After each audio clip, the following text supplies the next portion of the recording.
The FADER was an idea that Lee Harrison, who was heading up a lot of our creative on the Cornerstone side of the company. It was initially intended to really expose all the great music we're involved with. John introduced me to this great young intern named Lee Harrison, and Lee came up to the office. He was my first employee, the first person I hired, and he had great vision and ideas of what culture was about and what things would be happening. Lee came to us with the idea of documenting and being a part of culture. And then it got to the point where we were just talking about it so much.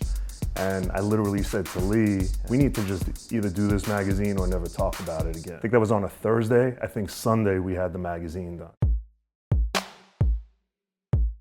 Rob Stone and Lee Harrison, who I had known for many years before when Cornerstone was a very small promotion company, single office in Loud Records. They called me up to the FADER one day and told me they were planning to start a magazine.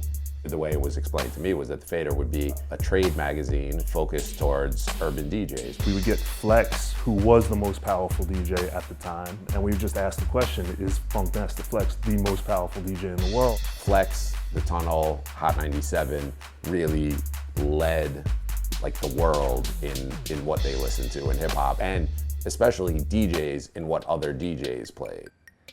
A friend had introduced me to Jonathan Mannion. I'm like, Mannion, you're a great photographer. I had never met him before. I said, we have this concept for this magazine. It's gonna lean hip hop. Would you shoot FunkMaster Flex? They were rushed and pressed, and if they didn't make deadline, they weren't gonna have a magazine.